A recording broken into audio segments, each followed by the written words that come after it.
It's with great privilege and pleasure that I sit here tonight on this Tuesday evening, October 24th. The time is now 6:30, and I call this meeting to order. And we'll start with our invocation by Dakota Brooks, Youth Minister of Church of Christ, followed by the Pledge of Allegiance, led by Miss Cynthia. Will you lead us?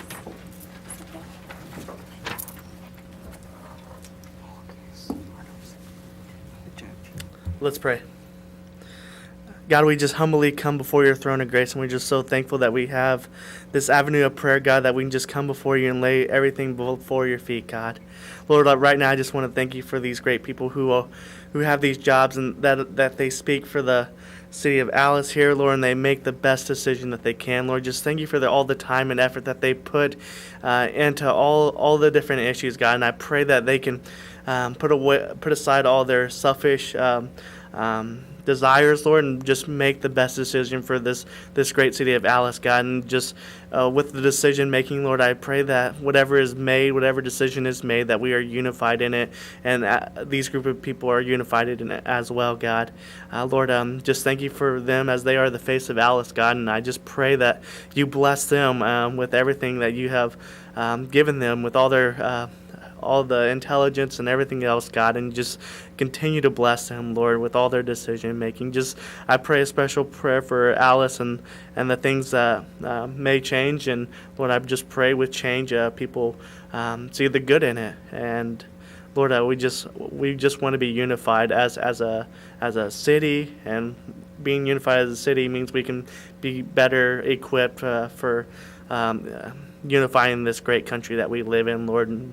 And Lord, I just pray that whatever that was said today may be just glorify you, and because you need to be glorified, and you are glorified, God.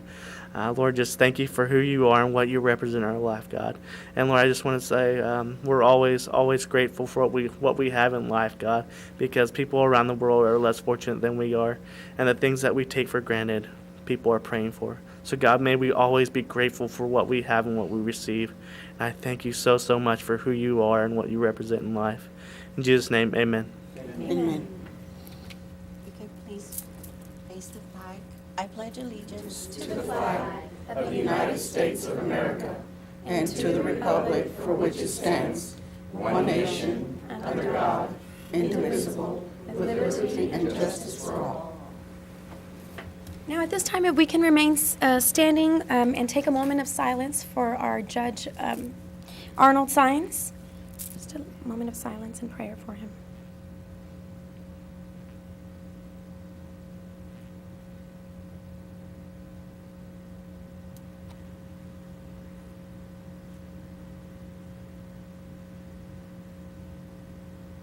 Thank you.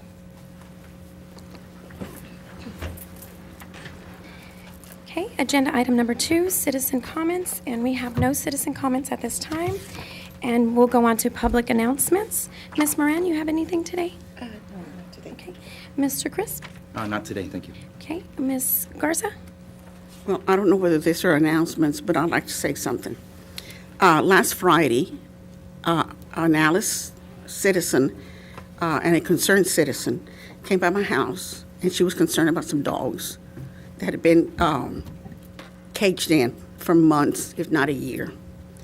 I want to thank the Chief of Police, Rex, Rudy, the engineer. We had the engineer out there too. Selena Coates, Luis Barrera, the dog catcher, and he's got another title, I don't know what it is. And I think that, and Robert Guerra. They were all out there. These were 5 huskies. They were out there caged in filth. I called Rex and I called Louis. They went out there and they saw what I was telling them. And it took them 2 hours to get everything done, and they took the 4 huskies out and left 1 with puppies there. They had sewage all over the place coming from the house. They took them out and took them to some county road, and 1 husky was left there with a litter of puppies. I would like to ask Rex if he's here by tomorrow. I want the huskies plus the puppies out of there because they can no longer live the way they've been living. This was a puppy mill that has been going on for years, right in the middle of a neighborhood. I don't want this to happen like it happened in Benbow last week. I want to know by tomorrow that all this will be taken care of. We have an ordinance, and I brought the ordinance with me, that it's to follow the ordinance. And it says what needs to be done, why it has to be done.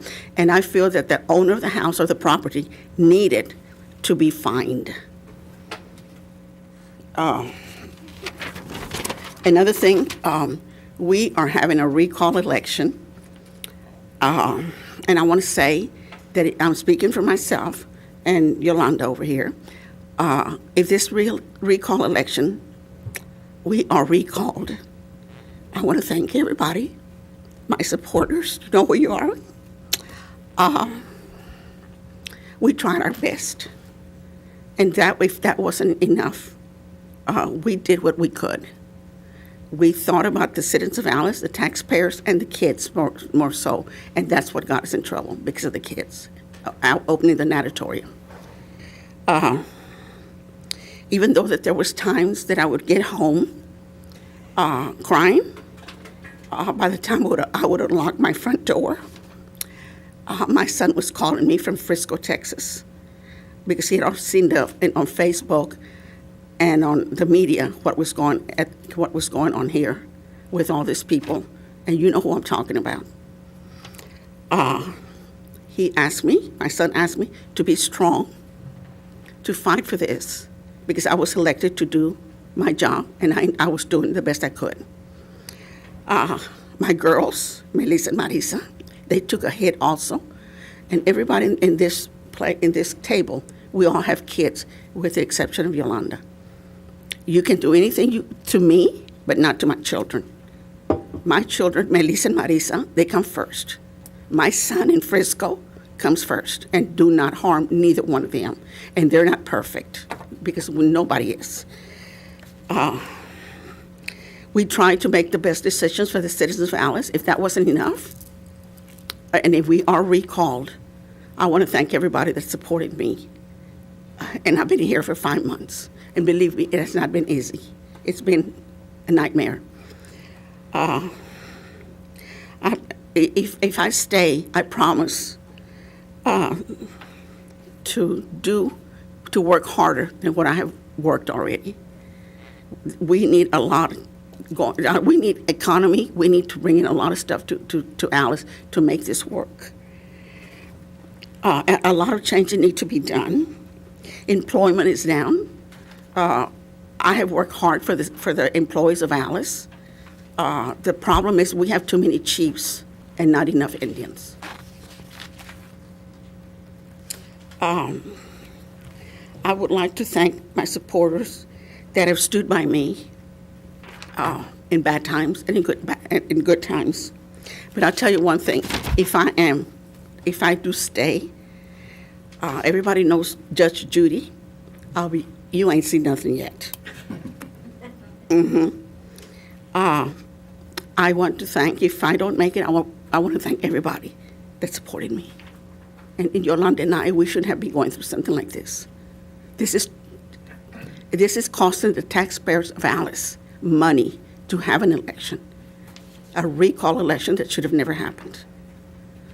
I thank everybody for your support, and this might be our last meeting if we don't pull through November the 7th. And again, leave my family out of this. If you want to do something to me, do it to me, but not to my kids. Thank you. Thank you, Ms. Garza. Ms. Carrasco? Okay. And I just want to remind everybody, October was domestic violence awareness. And I just want to remind everybody, this is a topic that a lot of people don't speak about, and that's the worst part about it. Don't let it just be October. Let it be always. If you see something, say something. Don't stay quiet. If not, you're contributing to that domestic violence. Thank you. Number 3, presentation of proclamation in honor of Breast Cancer Awareness Month. Ms. Nenapitz, and whoever's going to receive the proclamation, can you please come up?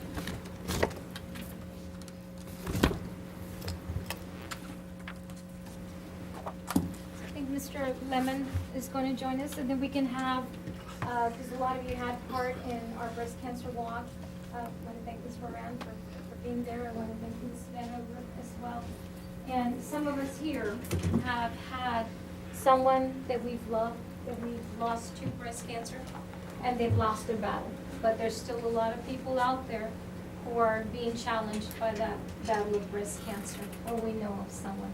So if you'd like to join us, council. Yeah.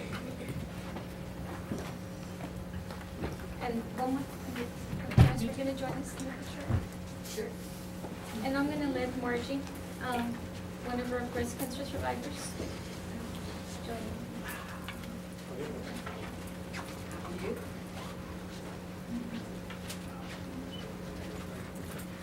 Okay. Office of the Mayor, Jolene B. Vanover, whereas this proclamation recognizes the courage of those who have fought, are fighting, or will fight breast cancer in their lifetime, and honor those who have lost their lives to the diseases. And whereas the City of Alice is committed to raising awareness about breast cancer and the impact it has on our loved ones, friends, colleagues, and community members, and whereas thousands of women and men in our country take on the fight against breast cancer each year, and whereas screening and early detection can make a tremendous difference in overcoming breast cancer.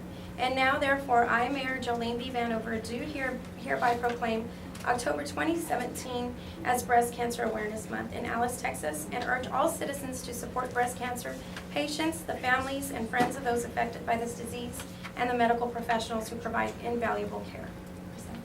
Thank you. Thank you. Thank you. so much.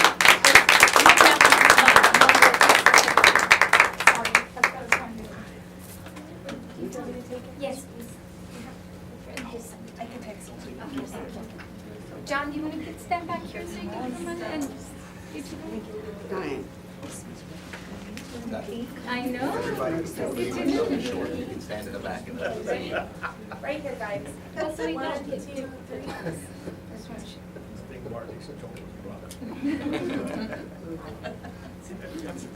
One more.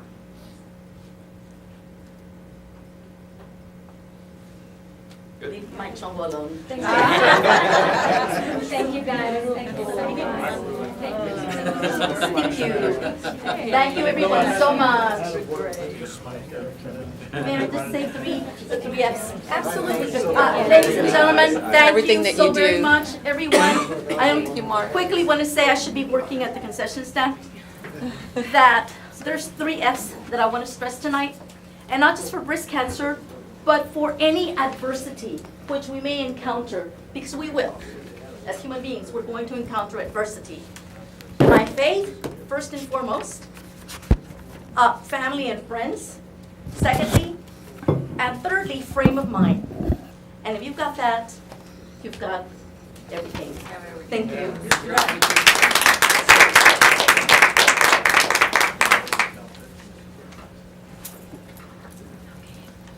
Jolene, I need to say something else about that grant. Okay, agenda item number 4. Here, a presentation from Nicole J. Ortegon, Outreach Director of Brush County, Brush Country, it says, CASA, explaining the Court-Appointed Special Advocate, or CASA, program and the need for CASA volunteers in Alice. Good afternoon.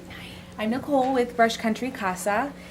We are a nonprofit organization that recruits volunteers in the community to speak up for children that are abused and neglected in our area. So in 2016, there were 134 children in foster care in Jim Wells County. 134 children journeying through the foster care system alone. You have a lot of different folks in their lives, from Child Protective Services, their attorneys, the judge, but from the beginning of their time in care, all of those people are interchanging. So a CASA volunteer is the one constant in their lives. We get involved in the beginning, we gather information about who they are as a child and what they need to thrive instead of just simply survive as they journey through the foster care system. So why is this important? Well, our children are our future. And believe it or not, the majority of the children that are aging out of the system, 90% of them end up homeless when they age out. They need someone to guide them and to make sure that they're being advocated for and to make sure that they're not falling through the cracks of the system. So CPS may have a caseload of 20 kids, 30. CASA volunteers have one child or one sibling group. So we really can give them special individualized attention and find out what they need, what's in their best interest. And then the best part is all the information we gather, we take it directly to the judge and we give him our recommendations as far as placement and services. Right now in Jim Wells County, and Alice in particular, we have about 15 volunteers. But the children have grown since 2016 statistics to over 167 kids in care. So we really need volunteers. Now, what can the council do? What am I here to ask for? Well, we'd like for you to be our advocate and stand next to CASA. Help us to bring in more volunteers in Jim Wells County so that we can definitely reach more kids and advocate for them, to bring them up and make sure that they're getting everything they need and that they have just as much as our kids do. I want to pass out a little bit of literature. I have a brochure about CASA, and I have an invitation for our after hours mixer, which we're going to be hosting in December. If you'd like to come, please learn more about CASA. Bring someone with you. We do have a satellite office right here in Alice. We're located at the MKP Management Building, 1481 South Flournoy. And we're actively recruiting volunteers, and we're providing training classes for them here in Alice. So please come, join us, learn more about the program, bring a friend, invite me to give a presentation. I'd be happy to. Anything we can do to recruit more volunteers here in our area. So thank you very much for your time. Thank you. And I'll leave this information here. If you'll just pass it on. Thank you. Okay, agenda item number 5. Hear presentation from the Alice Jim Wells County Economic Development Corporation and consider and act upon a resolution of the City of Alice, Texas, adopting guidelines and criteria from the Alice Jim Wells County Economic Development Corporation and in cooperation with Jim Wells County for granting tax abatement in order to provide for a common coordinated effort to promote economic development. Thanks. Thank you. Council members, we were here earlier this month. My name's Kevin Downs. I'm part of the Economic Development Council. I'm also here with Roger Moore, who is our chairman, JJ Johnston, our executive director, and Lucinda Garcia, who is our counsel with the tax incentive program that we're bringing to the council again. What I'd like to do is I'd like to introduce, I'm going to hand this off to JJ to see if there's any specific questions we can answer from the council, and then we can take it from there. JJ? Thank you, Kevin. Thank you, Kevin. Good evening, Mayor, Council, staff, audience. I'm the consultant for the EDC, and I'm just the proposed set of guidelines and criteria for the tax abatement. It's pretty straightforward. I know it's in your council packet. I would just underscore the fact that every economy needs revving up, filling the empty buildings, getting people back to work. And in my line of work, economic development, the competition for projects is very fierce. About half of the projects ask for a temporary tax abatement on the net new revenue that's coming in, the net new jobs. So our board has looked at this very carefully over the last several months. We looked at what other counties neighboring us are doing on tax abatements, and through the very skilled work of Lucinda Garcia, native Alician, and her partner John Bell, we have developed this proposed set of guidelines and criteria for your consideration. And from the EDC perspective, it's all about getting people back to work, filling empty buildings, and expanding the economic base so we can have a sustainable, diverse economy. So I will ask Lucinda Garcia to join me. If you have any legal questions, I'm going to defer to her, of course. Any economic development theory questions, I will be glad to answer, if that's all right with you, Mayor and Council. Absolutely. Ms. Carrasco, any questions? No? Ms. Garza, any questions? No. Okay. Mr. Crisp? I just wanted to, this is a very, very well put together document.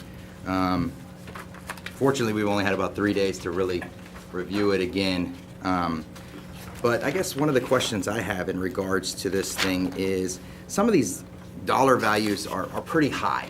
You know what I mean? And I understand that we're looking for bigger business. But $1 million minimum added value requirement for an abatement with a new capital investment of at least $500,000. I mean, I'm just thinking here as far as what are we only hitting towards big business and we're not really going towards small business? I mean, what's the target goal here? Because the one that we do have in place is more of a business incentive. It's nowhere near as technically put together as this one is. Like I said before, it was a good first draft. This is a great draft. There's such a huge gap between what was initially presented and accepted versus this one. So it seems like we're removing some of that small business, growth possibility there as well. Councilman Crisp, and I'm Lucinda Garcia. Yes. Very good to meet all of y'all and to be here. The critical point that I want to make is that, yes, there is a threshold of $1 million, but there is an exception when you're dealing with rehabilitation, and that's addressed in the agreement. I just wanted to point that out. And the driving force, of course, is to stir the economy, start it up, get it going, rev it up, and the criteria sets out, yes, the $1 million, but there's several other tiers to that, such as a threshold of certain employees. You've got three tiers on that. You also want to make sure that the business that is that you are trying to attract does not present an onerous competition to an existing one. You want to make sure that the revenue that is generated is from all points 50 miles beyond the county. And so, yes, if you look at the mission, the goal is to bring the industries that would warrant. I'm not saying that others don't, but this is a general criteria designed to attract these industries that provide goods or services. And it's general enough for all of y'all to exercise your discretion when somebody comes before you. We don't want to bootstrap or constrain you. We want to give you a general criteria so that you have plenty of discretion to exercise in your discernment and your consideration. But yes, in answer to your question, those are the general thresholds, minimum investments, and other criteria that I've already spelled out. And I'm sorry, I started off by just saying, yes, the $1 million, but there's an exception if it's a rehabilitation of an existing business. But if you may want to talk more about the mission and the principles. Yes. Councilmember Crisp, did we answer your question? Yeah, yes. Okay. And we think every job is important. We're just trying to change the dynamic here, get a lot more diverse companies that export at least 50% of their finished product or service outside of the county, so we can have a net new increase of dollars and an expansion of taxes and new jobs. But there are plenty of programs available to help existing small business, so we didn't want to duplicate those programs. Are there other questions of Ms. Garcia or myself? Mr. Crisp, do you have No, any I'm other okay. questions? I actually have one. I'm sorry, I do Go ahead. have one kind of based towards John. I know this one says consider and act upon, but we have an existing ordinance, and they kind of contradict each other in certain aspects. So can we actually move forward on this one or not? Okay. The short answer is yes by resolution. However, your prior ordinance is messed up. I doubt that it's effective in great part, and I'm sitting here reading through it further. You've got references to sections that don't exist in it, at least 5 times. You've got statements that makes it tend to apply, certain areas tend to apply only to reinvestment zones, not just to general tax abatement policies. I would tell you, anything that the resolution does that is in direct conflict with this would not be effective. However, anything that, if you adopted the resolution tonight, anything that was not in direct conflict would be adopted as a resolution. However, we're going to have to get rid of this. Right.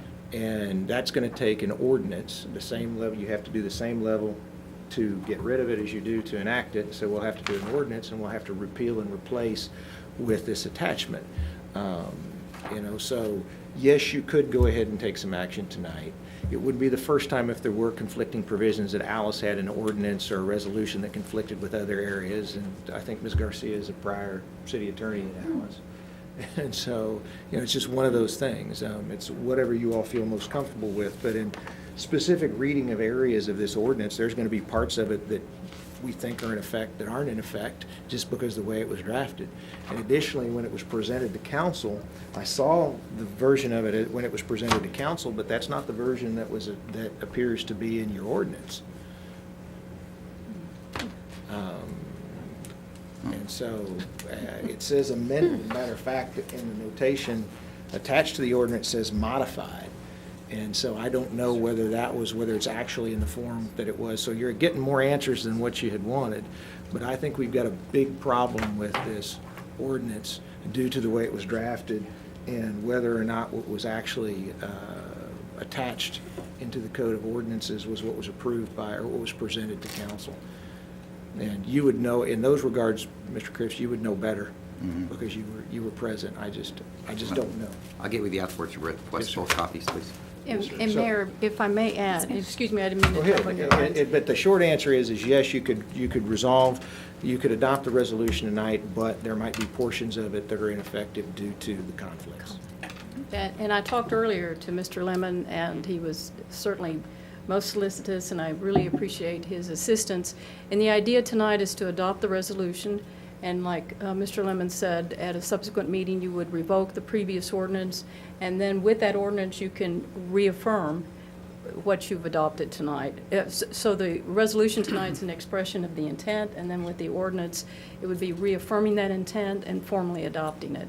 But certainly, he's your city attorney, and I would defer to him and glad to work with him, and I certainly respect him very much. Perfect. Mr. Crisp, any other questions? Okay, Ms. Moran?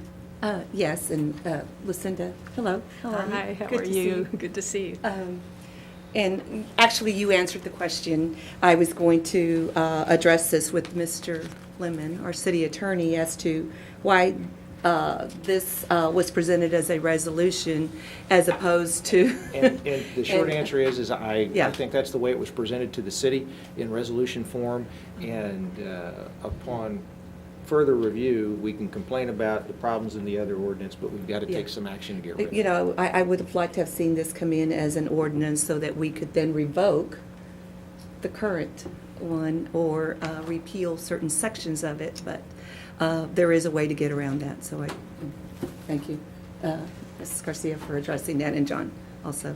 The other thing, and this is probably either for Ms. Garcia or you, Mr. JJ, can you kind of give us a little bit of a background as to how we arrived at creating this document so that the public understands and can get a feel for how this document is an intent for us as what the council has been striving to do is stir economic development, also looking at diversification. You know, we all know that we've been impacted by the oil and gas industry, and I have always been a long proponent of diversification. This document actually provides some of those opportunities for our community. So can you kind of give us a background as to how we arrived at developing and forming this document based on studies? Well, Councilmember Moran, thank you. That is a great question. And it was just 2 or 3 years ago, we saw a capital flight of 140 million plus when we lost Halliburton and Baker and BJ, a lot of employers. So we are left behind with a couple of dozen empty buildings and a displaced workforce. Now, I've been an economic development practitioner in Texas in multiple counties for a very, very long time. And I know the type of questions and incentives that communities are being asked to provide. Property tax abatement is a very standard question. At least half of the companies put that right on their list of questions. So the thinking of the EDC is to see what's happening in Clayburgh County, Nueces, San Patricio County, Aransas, and the other cities. And we think the property tax proposed abatement levels will get to filling the empty buildings more quickly. 20 to 99 employees, 100 to 199 employees, and above 200 employees, to really focus on those areas that are not being adequately addressed right now. And as the document says, you as a council, you have the ultimate authority and power to tweak this, to vary the percentages, to negotiate with your EDC at your side to be more and more competitive. And I hope that answered your question. I can just add, this is critically important. The leads that the EDC is getting from the Office of Economic Development and business location consultants, almost always, they ask for a list of incentives. I would recommend that once the council adopts this, or an iteration of, that you put it right on your website and really send a clear message that this town is open for business. You want to add to that? Can't add to it. Ms. Garcia. I think you summed it up very well. Thank you, JJ, you have. Ms. Garcia, I know that you all have worked with other communities in formulating these types of incentive packages for communities. Did you all look at some of the other communities and what works for them and try to kind of put that into place for Alice? Because I know that I look and I see that we're competing with San Patricio, we're competing with Nueces County, Corpus Christi. Is this something that is competitive for us to be able to compete with some of these other communities? I mean, in my opinion, I think it is, but I kind of want to, you've worked with all these other communities, so can you help us out with Thank you, Councilwoman Moran. That was a very good question, following JJ's lead, responding when you ask good questions. Yes, we did. We looked at the Corpus Christi area, the region. I've done work with smaller cities that have these tax abatement programs, and the idea is to take from those and adopt and fashion something that's more germane in particular and relevant for this area. And so yes, the answer to your question is yes, we did.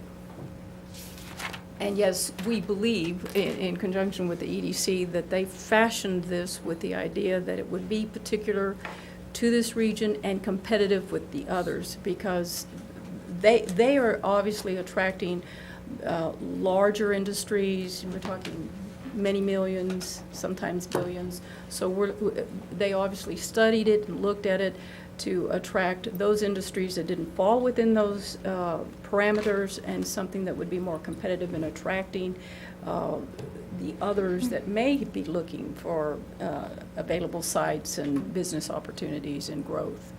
And JJ, can you touch on what some of those areas are, maybe Roger or Kevin? What are some of the areas that we have here in Alice as far as that we have in strength in attracting some of our?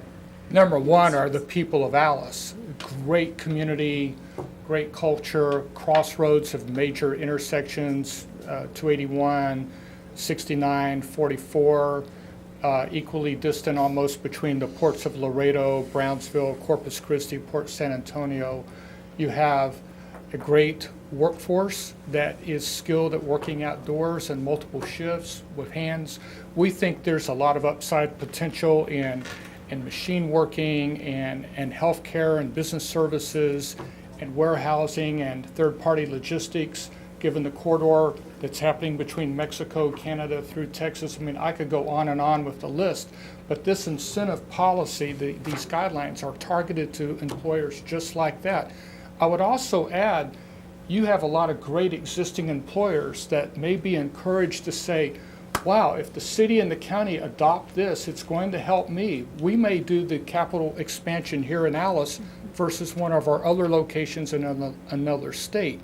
So an existing employer has equal access to this as a new employer would, or an empty building downtown that could be rehabbed into a business services that would create employment and higher paying jobs. I hope that answered the question. It does, it gives us some examples. Any thought to maybe the rail, kind of utilizing some of our rails here? Yes, I We spoke. don't have the port, but we definitely have the use of rail. And any thought, maybe the EDC looking Exactly. in the future? Councilmember Crosco and I spoke at length about that a number of times. You've got a good rail site.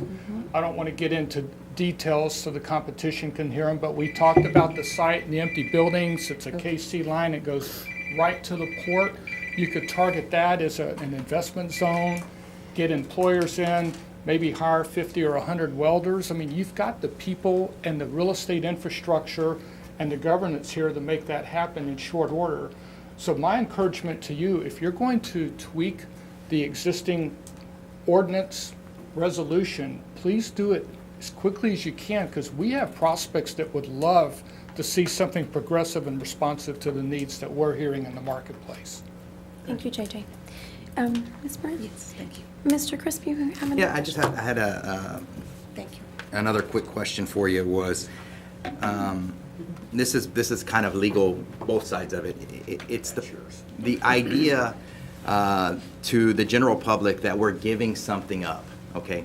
Can you speak to the fact that if it doesn't work out, there are ways to reclaim what we've given away, the recapture or the clawback policies that we have in place that give us a chance to add some security, some stability, or just peace of mind to the general public that, yes, we may, according to our policy, be giving up 100%, 50%, 80%, but if they don't come through on their side, we can get that back.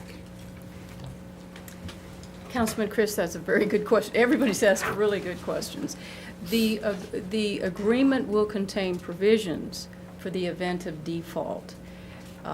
So the quick answer is yes, there are provisions that would protect the city. What are you giving up? I think the better way to communicate to the public with regard to this tax abatement is that it is a temporary tax abatement. It's not forever. And so the incentive to bring more industry, more business, to create more jobs, to increase your sales tax, to affect all your relevant industries like the housing, those are the offshoots and the benefits of what you get when you provide this temporary tax abatement. And remember, the tax abatement can't go beyond the 10 years. And so the maximum, and you have the freedom to use the full or less than. The agreement will allow you to do that, and that's part of the criteria. Now, let's say, for instance, they do not comply with the terms of their commitment and the agreement. There is a clawback provision, and we use that as a term of art. We have the right to recapture, or rather capture, the taxes that they would have paid had they not had this tax abatement. There are provisions in the agreement that will allow the city to go and inspect, to make sure, look at their records, to make sure that what they've committed to do, that they're doing. We would work in conjunction with the tax appraisal district so that they can go in, review, assess the improvements to make sure that, again, what they have committed to you, that they are going to be bound and they will be required to comply. Now, there will be some default provisions like notices that you have not complied with certain provisions and an opportunity to cure. We certainly want to give them that opportunity to cure. Some of it may be unintentional, and that would apply not only to the improvements but to the employee force that they've committed to employing. There is a provision that in the event there is an assignment for the benefit of creditors where they assign all of their interest or they seek relief under the U.S. Bankruptcy Code, that agreement would automatically terminate. Of course, we would be in bankruptcy court trying to fight and recapture, or rather capture, the taxes. But yes, we have tried to incorporate those provisions that would give us protection and would give us remedies in the event that they did not comply with the terms of their commitment as it's memorialized in an agreement and as adopted by the council. I hope I've answered your question. Thank you. And Another question? And just the one more thought, that I used the term giving up a minute ago, but the public needs to know that we're really not giving up anything, because any percentage moving forward that is gained on these taxes that come out of this is a gain. Right. 1%, 10%, 5%, 50% of anything is better than 0% of nothing. So, Councilmember Crisp is exactly right, and this is so important. You're talking about net new revenue that, if it wasn't but for this agreement, wouldn't even exist. The company has to earn the incentive first and then gets the rebate. And the attorneys, Ms. Garcia, Mr. Bell, did a terrific job of explaining all the various recapture scenarios, clawback scenarios. I think there's virtually no risk to the taxpayer, and it would certainly help jumpstart the filling of some of these buildings. So you're asking the right questions, Council. But and also, it should be noted, this was very carefully put in there, that under Section 4, Public Hearing and Approval, nothing in this is construed to limit your authority. These proposals will be fully vetted by the EDC, and economic modeling is going to happen so you can see the return on investment when it happens, how it matriculates, and you have the right on a case-by-case basis to vote it up or down or renegotiate what is on the table. So you have a lot of control and authority in this matter. Thank you. Can I add? I think JG very aptly explained and expounded on that. But what I also want to stress is that the fact that you're adopting this criteria does not grant anybody the right to be given that tax abatement. You always have the discretion and ultimate decision. So in other words, if somebody came to you and said, I would like this tax abatement, here's my business model, you evaluate, you look at it, you study it, and you determine as you see in your best judgment, this is not a tax abatement we will grant, you have that right. And that individual may sue. I mean, people sue for no reason as well as any reason or a reason. But if that person does sue, we've stated very clearly in the documents, a person does not have a property right or a guarantee that they will be granted a tax abatement. That is your decision and your discretion to exercise. Thank you. Thank you, Ms. Garcia. And I just want to remind council that this document is extremely versatile, but yet very solid and very thought of and meticulous, yet versatile. And I know that sounds but they've really taken it and customized it to Alice, Texas, not Houston, Texas. And it is Alice, and it's what we need. And even though it's service and manufacturing geared, it's still versatile, again, where we can say, you know what, this academy wants to come here, let's work with them. I also like to point out the rehabilitation clause, which is awesome. All our empty buildings that we have in Alice, this could possibly help alleviate that, where somebody comes in and says, okay, we would like to follow this and take one of those buildings. And then we need to remember that as council, the reservation of rights is in there as well. It's fully covered. It's very meticulously thought of and very well-written document. I also want to remind the accountability is there, working with Jim Wells County Appraisal District to make sure they're staying within the requirements of the tax abatement. As council, we just have to remember, why did those companies leave when they left us? We had nothing to offer, and they went to places that had something to offer, such as a tax abatement. So we need to keep that first and foremost, to be proactive and ready for the companies that want to come and do business and provide these jobs again, and big jobs, and that's why it's geared towards big. And if there's no other questions, council, I'll entertain a motion. I'm sorry, I do have one more. Oh, go ahead. So we've talked about the document and the structure of it. Can we, and I'm not sure who can best address this.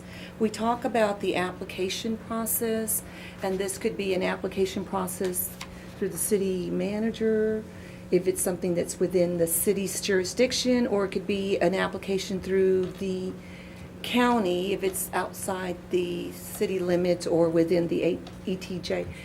But we haven't addressed the structure or process and the actual administration when you've got different entities.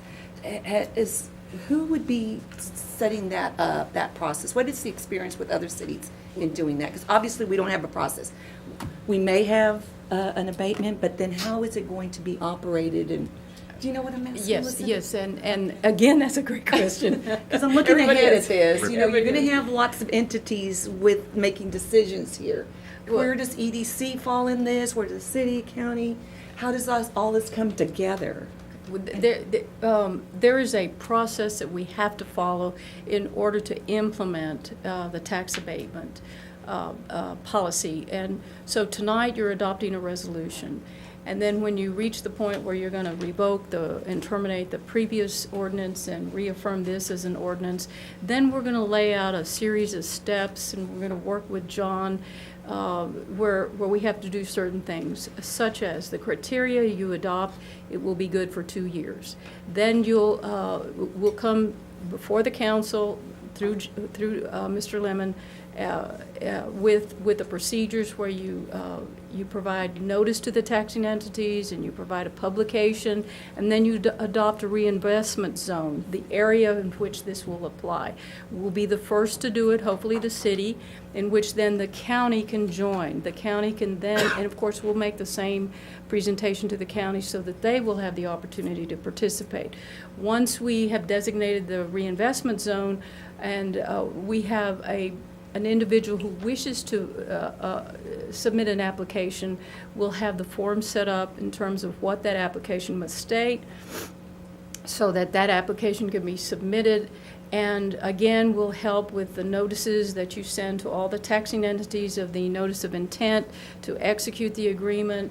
Once that's approved, then we let the county know, and the county has 90 days to act on that agreement. If it's beyond the 90 days, cannot adopt it, cannot approve it, so it would be limited to the city.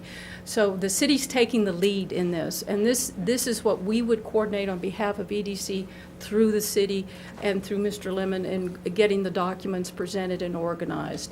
Now, the contacts as far as particular applicants will come, I'm sure, through the EDC, that they've got the pool of available or interested applicants, and with that, then by that time, we will have worked with Mr. Lemon in setting up the documents and getting that processed, if you will, the application, then the presentation. So it's a process, it's a coordination. The city's taking the lead, and then the county will join in if it chooses to, and hopefully it will. So, and thank you, that's Does that very help? insightful. Yes. Yeah. So what I'm understanding is, you know, everyone has, there's a process, there's several entities involved, each entity will have a role, and those roles and responsibilities will be outlined somewhere, either in the application or the procedures, Yes. so that we all understand for accountability purposes. We're kind of like the turnkey contractor. Once you approve it, then we prepare all the set of documents. Of course, we work with Mr. Lemon to make sure that he approves the documents and has a comfort level. We will coordinate everything with him and get that process so that no one will have to worry about, well, what comes next? We'll have all that laid out and presented. And also no one will come back, well, it's your responsibility. No, I thought it was your, you know, we've Right. got to hold ourselves accountable and want to make sure that that's in place and everyone understands their roles and their responsibilities. So if that's set out, that would be great. And practically speaking, we would be generating the majority of the leads. We would be vetting them, evaluating them, doing the economic modeling, the EDC. And then your executive director would have a meeting with your city manager or the county judge and say, we would like to bring this to the council in a public meeting. Here's our analysis, and then it would get on your agenda. And I can assure you, EDC is, Yeah. And I knew that that's the role they would be playing, which is awesome. I just wanted to make sure that we're working together and we're getting those leads. Thank you, Ms. Exactly. Moran. I appreciate that. One concern I have comes from a statement that was made earlier in regards to drawing in from greater than 50, Yes. right? Okay, the port isn't quite 50. Right. That's just a general thing. Outside of Jim Wells County could be another generation because we want to import net new revenue Right. in. So wherever that customer is, it could be 100% can come from Clayburgh County. If it's coming in as net new to Jim Wells County, it's still a primary employer. So the 50-mile radius, it's a guideline. Again, you have the authority to interpret that guideline and negotiate. Okay. It may be that a neighboring county has a business that needs to expand and needs an existing building, and that county might not have a building, but you have several buildings here. So their employees could still live in their homes, but you would still get financial transactions from it, and you'd get an increase in your tax base and the new jobs and the expansion thereof. Thank you. Thank you all very much. Thank you, Lisa. So at this time, I'll entertain a motion on agenda item number 5. Mayor, I'd like to move that we make a motion to adopt a resolution of the City of Alice, Texas, adopting guidelines and criteria for granting a tax abatement in cooperation with the Alice and / Jim Wells County Economic Development Corporation and with Jim Wells County. Motion made by Ms. Moran. Can I get a second? A second. Seconded by Mr. Crisp. All in favor? Aye. And no opposed. Thank you. The motion stands as stated. Okay. Agenda item number 6. Consider and act upon authorizing the interim city Thank you. manager. Thank you, guys. Great job. To sign the 2018 Routine Airport Maintenance Program grant issued by the Texas Department of Transportation, Office of Aviation for routine maintenance and for other lower-cost airport improvements. Mayor and council, at this time, we'll have Barbara Reeves come to the podium and walk you all through her agenda memo as well as the recommendation for the council's consideration this evening. Good evening, Mayor and Council. Each year, general aviation airports are eligible to request up to $50,000 in ramp grant funds, which are state funds. The local government or local sponsor match is 50% of the actual cost plus any excess of $100,000 in total cost. So if the project is, if the cost of the total project exceeds $100,000, the local sponsor would have to provide what is in excess of the $100,000. It's a reimbursable grant program, and for fiscal year 2018, we requested $3,500 in grant funds and will provide the $3,500 in matching funds. And that $3,500 in matching funds is divided evenly between the city and the county. So each entity would provide $750 as toward the match of the $3,500 we've received as state funds. During the budget workshop for the airport last July, we talked about this process, this grant process. It's not a typical grant process. There's no formal application to fill out and submit.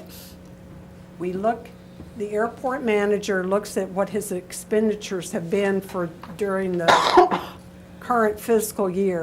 We start discussing this in the spring and start thinking about what would we need for the next fiscal year based upon the current fiscal year's expenditures.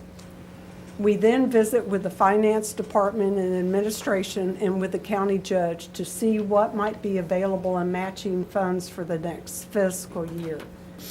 After all of those discussions, we then call the ramp grant manager and submit our request.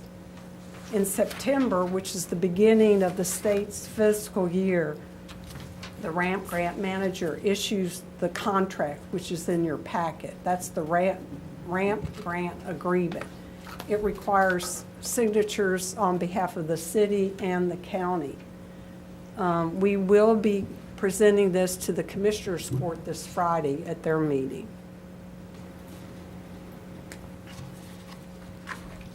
And our share of the match is in the current budget, current city budget. Ms. Moran, any questions? Tell me again what the 3,500 is going to be used towards? It'll be used for routine maintenance at the airport, such as replacing windsocks, light bulbs, buying herbicide that they use to spray along the pavements, things of that nature. And there's a list that goes into more detail about other expenditures. And first, the priority's airside maintenance and then landside maintenance. And we felt that this was the best use towards going out for this fiscal- grant, Yes, ma'am, for this year. as for far as fiscal- priority-wise? Yes, ma'am. Any other Based- questions, Ms. Moran? I'm sorry, did you have?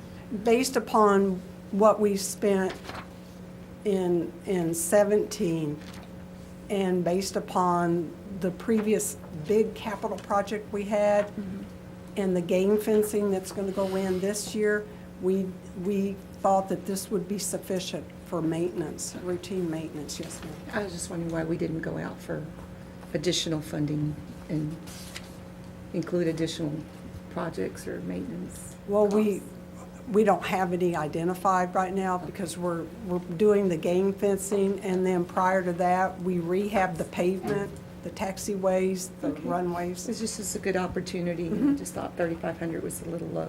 Well, we participate in this every year, so if something comes up, we can always call and ask for an amendment if we have sufficient matching funds. Okay. Thank you, Barb. Yes, ma'am. Thank you, Ms. Moran. Mr. Crisp? No, not at this time. Ms. Garza? No. Ms. Carrasco? Okay, I'll entertain a motion at this time on agenda item number 6. Mayor, I make a motion that we allow the interim city manager to sign the 2018 routine airport management program grant. I second. Okay, all in favor? Aye. Any opposed? The ayes have it. Motion stands as stated. Thank you. Thank you, Barbara. Thank you, Ms. Barbara.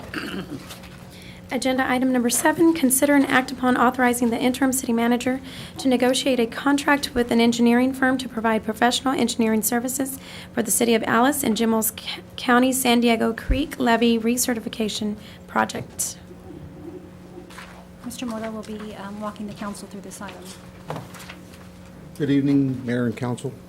Good evening. Good evening, sir. On June 28, 2017, the City of Alice and Jimos County met to address the deficiencies noted in a report in April of 2017 from the U.S. Army Corps of Engineers. Submitted to the city and county a periodic inspection report, San Diego Creek levee at Alice Flood Protection. Certain items were addressed by city staff, and others items the city and county agreed a consultant is required to assist with the levee recertification. During the meeting, there was a verbal discussion, possibly an agreement, to issue an RFQ, San Diego Creek levee recertification. It was discussed that the city and county would have each attorney jointly create a memorandum of agreement for each stakeholder, contribute 50% for professional services, construction cost, and the recertification process. I developed the RFQ schedule, selection criteria, and scoring sheet. The RFQ advertised on July 30th, 2017 and August 6th, 2017, with a deadline of August 25th. Advertisement included the Alice Echo, Corpus Christi Caller-Times, and our city website. I had to issue an extension on the deadline for September 1st, 2017 because of the inclement weather in the Gulf of Mexico. 2 statements of qualifications were received. One was from LJA Engineering. The other was International Consulting Engineers, ICE. LJA has an office in Alice, while ICE has an office in Corpus Christi. The RFQ was reviewed and scored by city and county staff. Scores were returned on October 2nd, and I tabulated the average score. In the audience today, we have a principal for each of the firms, and I'll address any questions you have. If you wish for them to come up here and ask them questions, that's fine. And then I could present my recommendation at the end, if that's what the council would like.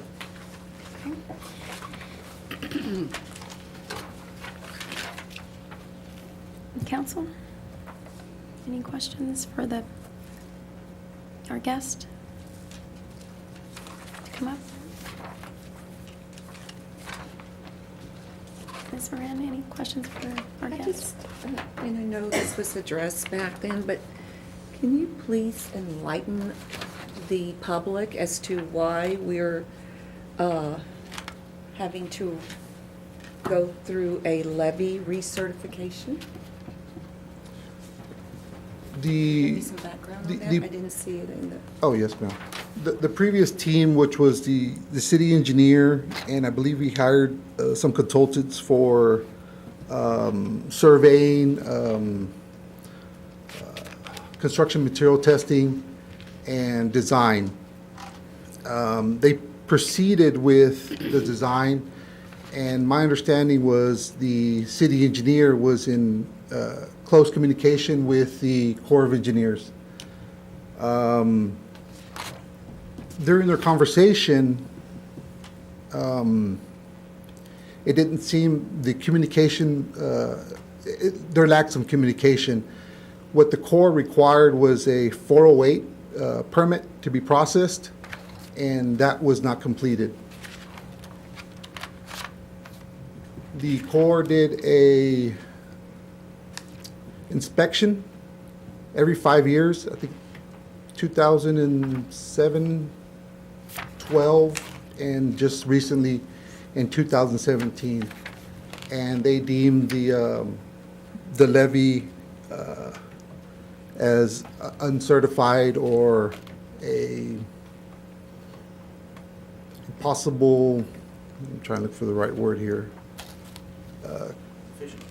Deficiency, basically, yeah. Efficiency. So we dropped the ball, the city, somewhere along the way. Now we're having to come up with a cost on this, and then I'm not addressing that as a blame to you. I'm just trying to wrap my head around. Sure. You know, we've got some costs for a 408 process that was never completed. Whose responsibility was that? The cities, the counties, both? I would say the project manager, and at that time, it would have been the city engineer. Now, give me the importance of why we need to have this certification. And maybe this is a question for some of the engineering folks who are here. And why is this necessary, Rudy? If the Why does the Corps of levy Engineers? is breached, or it does not withstand the 100-year flood or the water up against the structure, and the levee collapses, then it would be catastrophic for the citizens of Alice that live around that area. Okay. And this process should have been done what year? Do you know, more or less? At this time, Ms. Moran, we need to stick to the agenda item. It's basically to consider and act upon authorizing the city manager to negotiate a contract. I think this goes to the background to be able to understand how we're going to We discussed address this at a previous meeting. If you could allow us just a moment, our legal has stepped out of the room, so I just want to make sure that before any statements are made, that we're covered.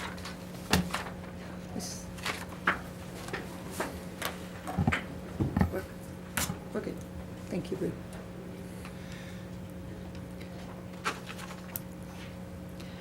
Rudy, if you want to continue through the process of the RFQ and the bids that came in, how they were tallied. Sure. And what it is we're we're asking for. In your packet there, I provided the request for qualifications, detailed instructions. I provided the addendum number 1. Also provided the RFQ schedule, the selection and evaluation criteria. This was handed to each of the people selected for the committee to review the RFQ. The tally would have been 100. And the following page is the summation of those evaluations. Can I? And what you would see is, Rudy, real quick, before anything, I understand you're about to walk through this, but here in a minute, once we get through this, is Miss Barbara still here? Oh, yeah, okay, she's good. I just wanted to ask why Miss Barbara scored one of them so low. What was the criteria that actually pushed it that way? Because even with that low score, we're so close that it's hard to get a true understanding as to why on that score was so. Was it maybe a misprint, or was there something there that actually pushed it that low? would you like the answer to come from Barbara? I mean, that's between y'all. I mean, I would like to know why. There's such a huge differential there. Yes, sir. And the reasoning behind that. Barbara? Maybe what that, yeah. Just, if there's extenuating circumstances or something that maybe she saw that nobody else did, you know what I mean? That's what I would like to know. Well, going through the RFQ and the categories that the consultants were to address, I saw those specifically listed in one proposal, one statement of qualifications, and I didn't see it specifically listed in the other. So I saw more detail in one than I did in the other as far as addressing the categories in the RFQ. Okay. I just saw that a lot of the other ones, both of them were pretty close and balanced, and then that one had a significant difference on yours, and I just wanted to see that, and there's quite a bit of stuff here to go through, and not knowing, I'm not an engineer, you know what I mean? So it's hard for me to understand exactly what they're trying to present. So I just was wanting that explanation, so, because, I mean, one of the criteria alone is 40 points.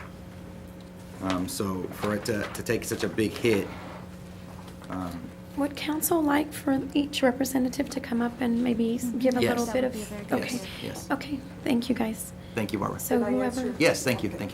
whoever would like to come up first and just give a little synopsis of your company and what you provide. Sure, we can start with Donnie Remmett Okay. with LJA.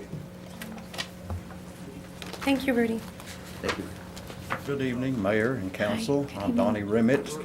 I'm a native Elysian, and Pat Coyman and I started Coyman Remmett Engineering here in Alice in 1976, out on Texas Boulevard, kind of in the location of where Tejas Plaza is. Excuse me, Donnie.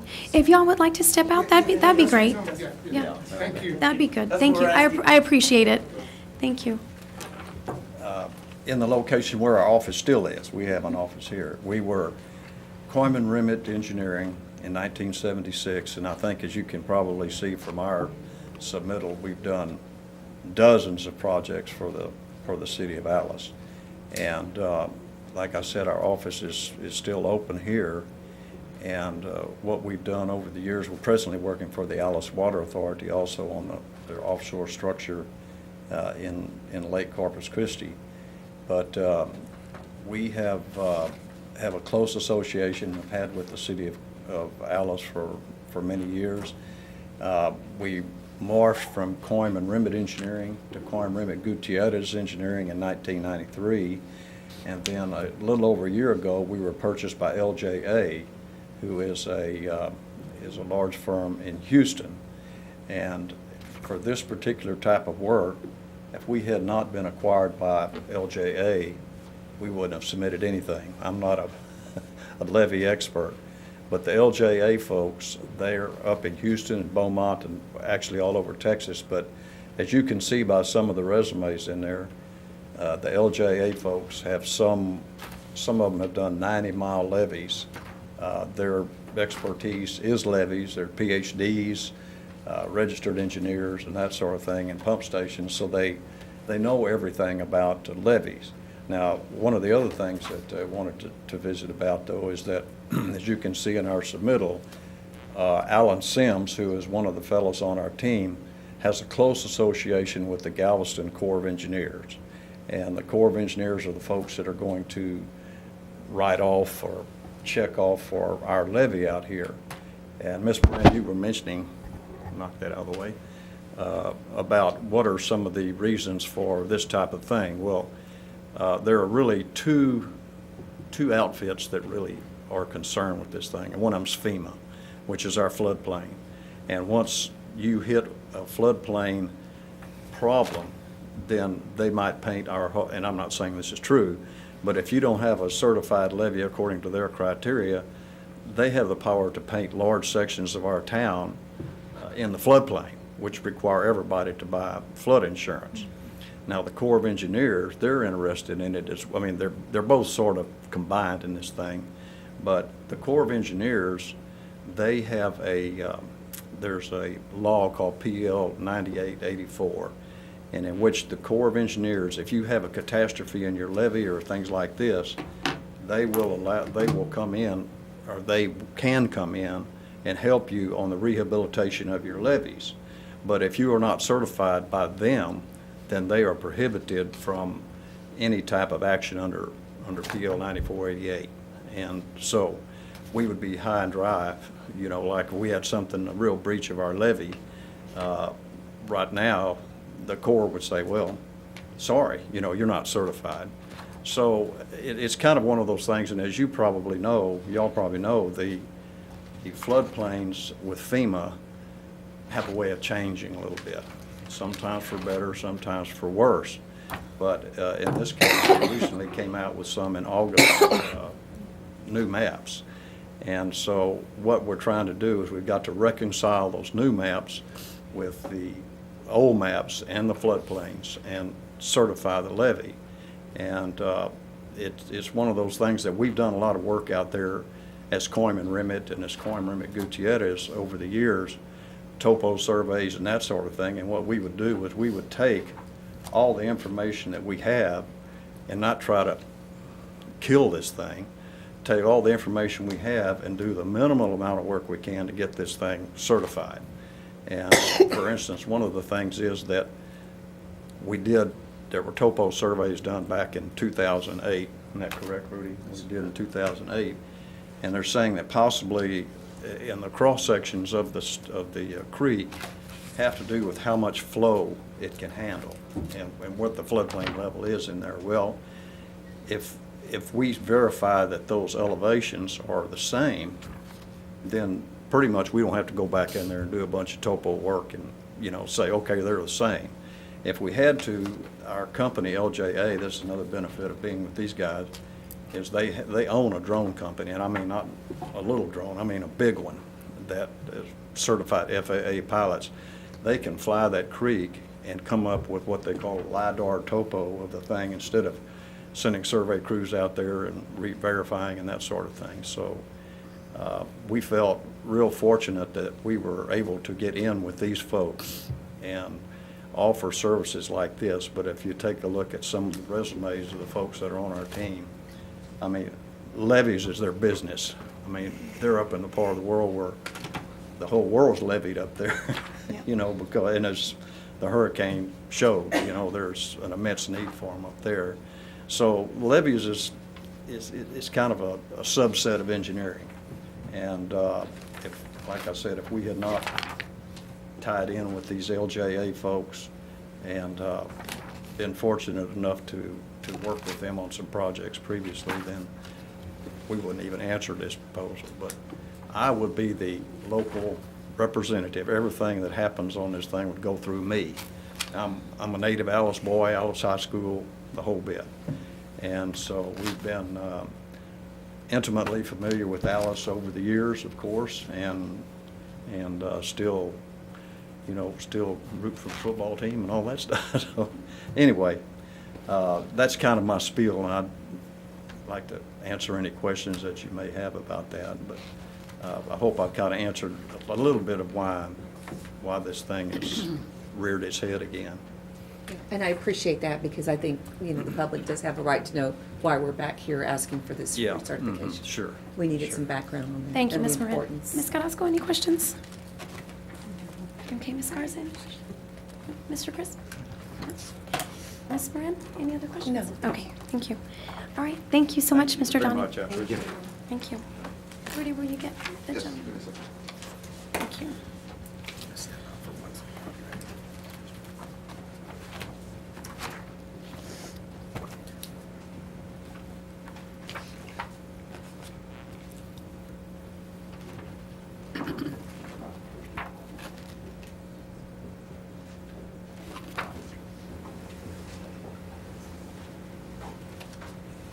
Shortly coming to the podium would be the principal, Mr. Jimenez. Thank you. Good evening, council. Good evening. Good to be here today. Thank you for the time to speak and tell you a little bit about my company, our company. My name is Jesus Jimenez, JJ, or Jesus Javier Jimenez, JJ Jimenez. We are an office, engineering office. We have locations in Corpus Christi, Edinburgh, and San Antonio. We have been doing work in the area since 2000 when I graduated at A&M Kingsville. I started working in the area. Currently, we have projects in San Diego. We have projects in Alvarado Dulce. We have projects with San Diego Mud, Chimos County, Duval County. So we're not strangers to the area. I mean, we're through here, you know, often. You know, we pass through here every day, every other day. As far as our company history, you know, I grew up in Del Rio, Texas. Came to school in A&M Kingsville. Graduated. Ended up in Corpus Christi working for an engineering firm, and eventually opened my own firm, which is what I'm representing now. Some of the work we've done with as far as levee work, we have done 37 miles of levee rehabilitation in Hidalgo County. We've done, and that with that project, we had to coordinate with Army Corps of Engineers, U.S. International Boundary and Water Commission, as well as Department of Homeland Security, since it was close to the border.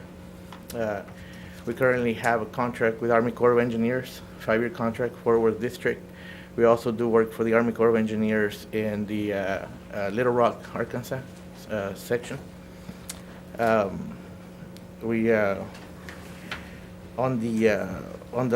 the levee side of the project, this project requires to analyze the levee, analyze the current condition, determine the most efficient way to address the issues, whether it's to rehabilitate an earthen levee or create a structure, concrete structures to give you the capacity and the safety that you need for the project.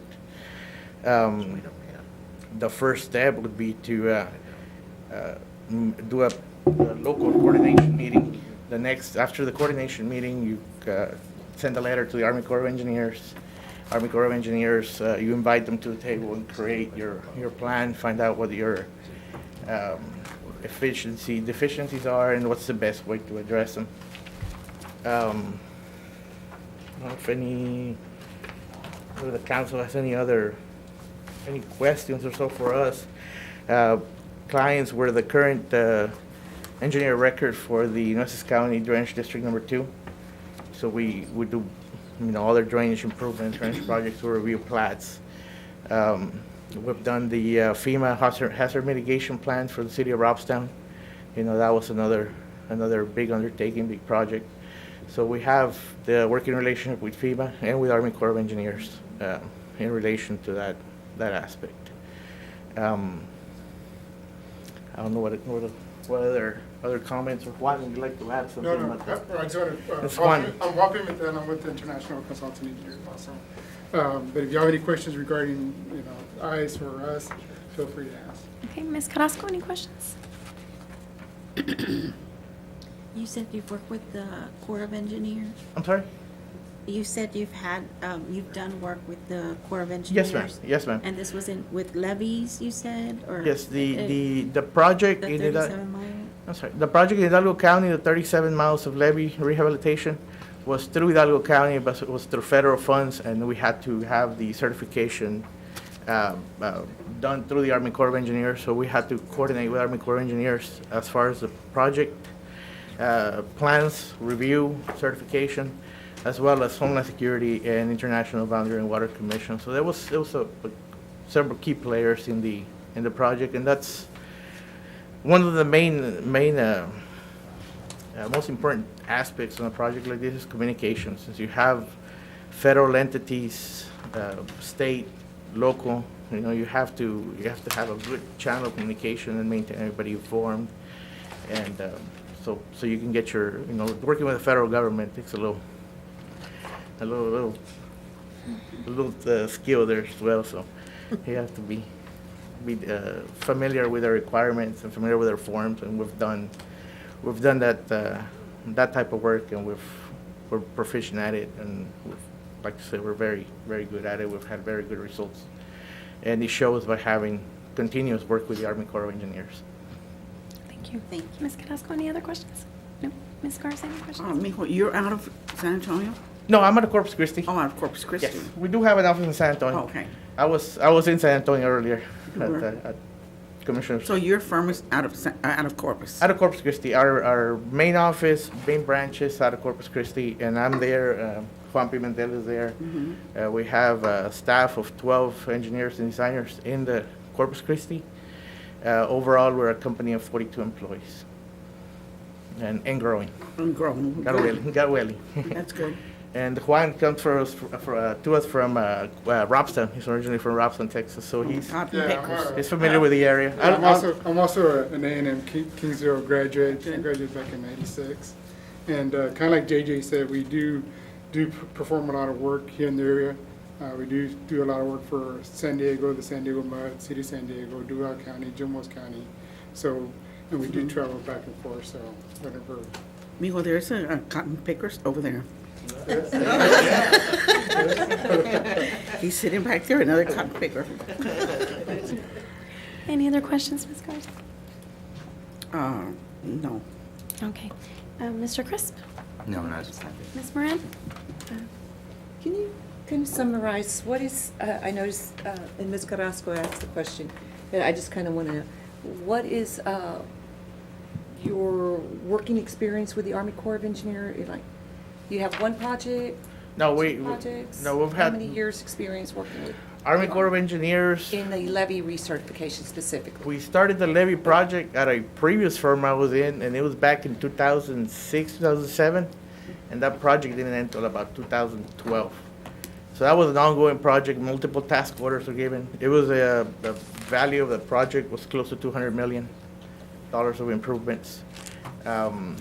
And then as far as the continuous work with Army Corps of Engineers, the contract that we have right now with Army Corps of Engineers, it's basically an open contract. It's just task orders, so they can give you projects that relate to flooding, to levees as well. I'm sure right now they're probably going to be issuing a lot of work out of the Houston area, a lot of coastal type projects, and they all it's levee related, a lot of it. So But coastal more restoration. specifically, one project with levee work or two? The one in Just trying Hidalgo to- County, it was broken down into, and I have it on, we listed them, So most of them. Hidalgo County? The one in Hidalgo County, I would say it was probably about 10 task orders. About approximately 37 months. Yeah, 37 miles of levee. And it was broken into it was broken down into segments, and I'm looking at about, I would say about 8 task orders. Overall, it was about a $200 million project. With some levee?